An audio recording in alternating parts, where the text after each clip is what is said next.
Welcome everyone to the GSMC Chip Shot Football Podcast, brought to you by the GSMC Sports Network. I'm your host, Manny Maradiege. Today is Tuesday, January 14th. Now fully going ahead to the divisional round here in the NFL. The playoffs are in the most exciting part, I would say, now that you kind of get a sense of the really good teams, right? And I think that was evident in a lot of the scores we saw this past weekend, a couple blowouts. And now that we're past that, right now we get into the real matchups and get to determine who's really who in this year's playoffs. So with that in mind, I thought we got a good sense of that yesterday when the Rams defeated the Minnesota Vikings again this season to advance to the divisional round. We're going to cover that in the first segment. Then also going over other wildcard games that we didn't touch on yesterday, like the Broncos and Bills game and the Eagles and Packers game, as well as a lot of head coaching news surrounding the Dallas Cowboys, obviously surrounding Mike McCarthy, and the rumors linking the Cowboys and Deion Sanders once again. So all of that is coming up on today's show. And before we move on to any of those topics, I'd like to remind you guys, if you guys are new around here and you guys have any questions, comments, or opinions you'd like to share on anything we talk about today, please don't hesitate to do so. Your guys' insight and, just perspective on anything is greatly appreciated, and it always gives us a different perspective that we can take the conversation in a different direction. So if you want to make it absolutely sure that your message stands out and gets featured on not just this live show, but any of the live shows across the network, there's an easy way to do that just by using the new Super Chat feature. Just click the $sign at the bottom of the chat box to send in your Super Chat. In this way, it guarantees that your message gets on the air, I'm able to read it, and get your guys' thoughts on anything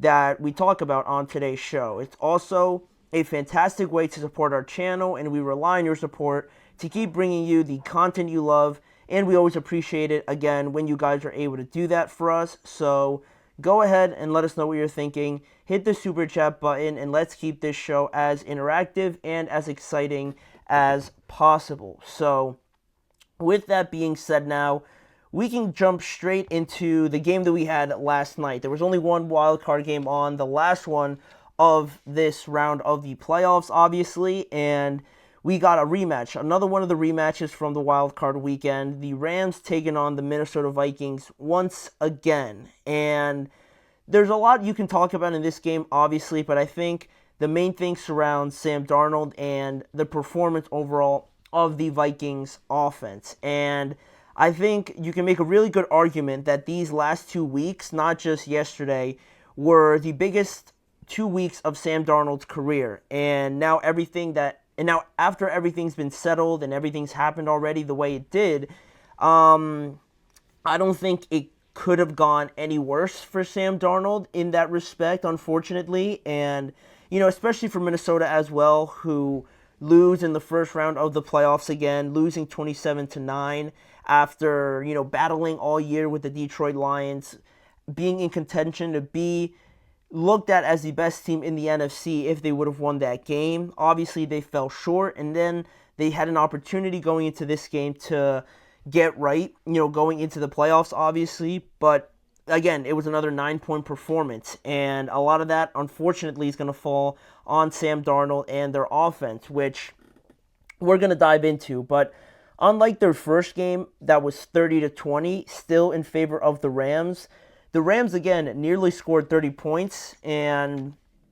Minnesota, on the other side of things, they fell flat once again. And they had their second straight 9-point game, like I mentioned, but this time, it wasn't so much so that, against the Lions, I felt like they just had a very good cover plan, and I thought that game was more evident that Sam really held on to the ball too long, or that he just didn't make up his mind quick enough, right? You don't just have to throw it, or, you just don't got to try and fit it into a tight window. You could always run, or you could always throw it away. I thought against the Lions, that was more clear than yesterday, where the Rams defense was just really all over Sam Darnold and all over that offensive line all throughout the game, right? They sacked him 6 times in the first half and 9 times in the game overall, which is the most since 1988. And that's obviously a problem, but a lot of that it goes on the offensive line as well, right? They didn't look any better than really Sam Darnold did, but he's going to get all the attention, right? Because he plays quarterback and he's on that 1 year deal and everything like that. And he was the surprise of the season, but when it mattered most, you could say he didn't do really much to elevate this group, and that's also going to fall on him, unfortunately. So you could tell right away which team looked the most comfortable. And this was kind of something we pointed out in the preview yesterday, how I was just feeling more comfortable with Matthew Stafford, Sean McVay, Cooper Kupp, and all these guys that have been there. Matthew Stafford's been all over the place when it comes to experience, seeing everything.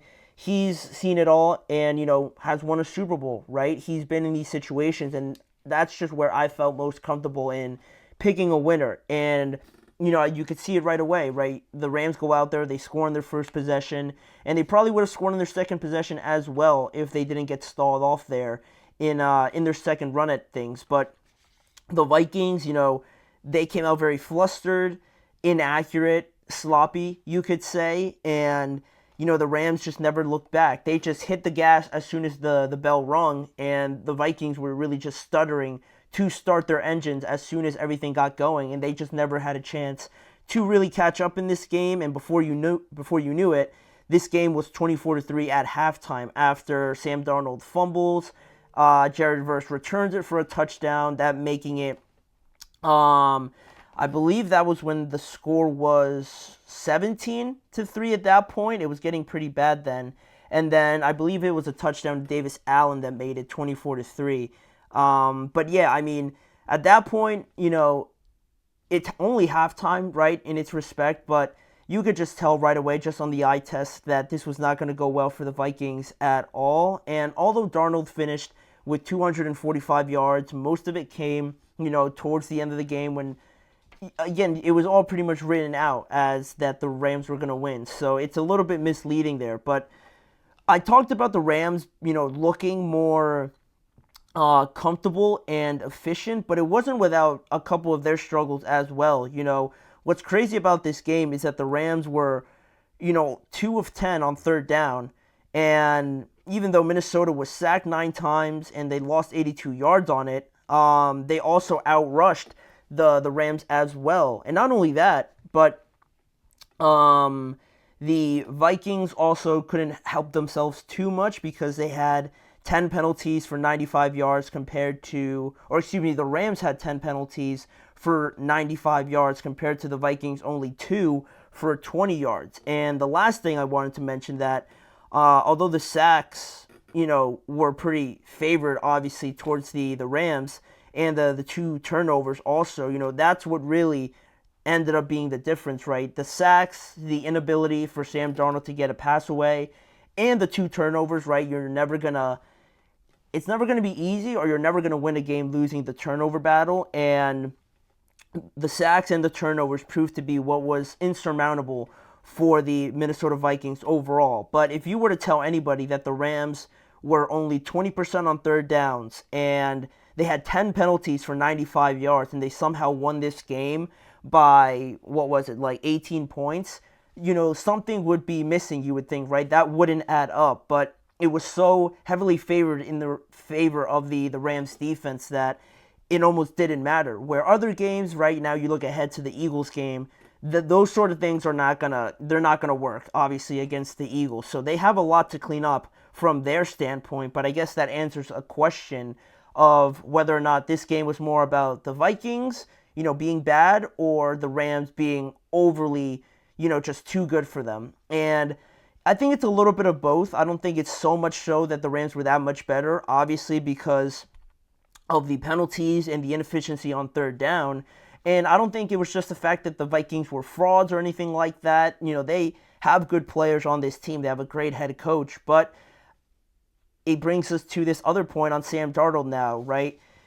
With the whole season that he's had and how impressive he's had, of a year. He's made a Pro Bowl. He has put up very good numbers, but these last couple weeks, and even Sam Darnold said it himself after the game, like, despite the great season, right, nothing really matters unless like you move on in the playoffs, and they weren't able to do that. So that brings you to the idea of what happens with Sam Darnold now, and his contract, and whether or not he's going to stay with the Minnesota Vikings after that, what kind of money they're going to offer him compared to any other teams that were all in on Sam Darnold before, and now after they see that and the timidness, the rushing, sensation that you got from Sam Darnold, the panic potentially going through his motions and everything like that is something that you have to reconsider now, right? Do you want that sort of performance to happen with your organization now? Is that something that you could fix, or is that something that,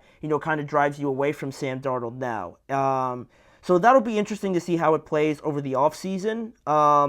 And you don't like seeing how someone's potential long-term deal can be lowered or affected in this way, but it is the nature of it, right? Despite all the success you have in the regular season and the stats and performances and everything like that, this is where it really matters, obviously, right? Nothing in the regular season is worth for almost anything unless you kind of validate it moving on in the playoffs, right? Like we're talking about the Vikings, who could have ended up being the number 1 seed, but they ended up being the 5th seed, and everybody thought they were still a top 3 team. Well, they played like one of the worst teams. I think they were, other than the Broncos, the lowest scoring team in the first round. So it's not a good look, right? All of that work you did in the regular season, you can't really validate it unless you move on. So that's the unfortunate part about it. I mean, you could look at other situations like the Chargers, who people were riding high on, including myself. All of that good work that they did in the regular season, they got exposed in the first round. The same thing with the Steelers, right? Good start, really bad end of the year, and in the playoffs they also get exposed. Same thing with Dallas over the last couple of years. That's where you kind of stamp your assurance that you are really a great team, especially just moving on from the first round. I think is a great thing, but the Vikings now are going to have to reconsider, I guess, just the quarterback position, because everywhere else, right, like how much better are you going to get at wide receiver or running back? That offensive line definitely is another spot, but really their defense played pretty well all year, maybe improving in pass coverage a little bit more, but it's just really all about the quarterback. And I don't say that lightly, obviously, because of the importance of the quarterback, but it's a spot where you probably didn't think they would be about like 4 weeks ago, right, when they were on that winning streak. So we'll see what happens with Sam. We'll see what happens with J.J. McCarthy and things like that. It's going to be a crazy offseason, so this is just going to add on to it. But speaking about the craziness about the NFL, we're going to move over and talk about the Dallas Cowboys now and their head coaching position in regards to them potentially hiring Deion Sanders, right? We've talked about this before, and the rumors linking Deion to the Dallas head coaching position while Mike McCarthy was still there. After some developments this week, we've seen how there's been some developments in this connection, so we're going to talk about it, what Deion had to say about it, and how could this either work or not work for both of these two parties to come together. So we're going to touch that when we return after this break.